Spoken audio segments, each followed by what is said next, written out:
To import your Robinhood information into tax software, start by gathering your necessary documents, including the 1099B tax form, which summarizes your trading activity for the year and is essential for filling out your taxes.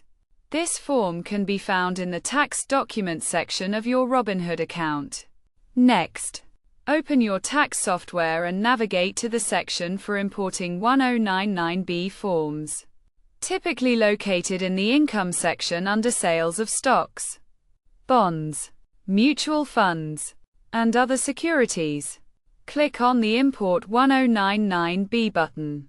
Then select your financial institution from the list. You will be prompted to enter your login credentials, which will allow the software to securely access your 1099B data.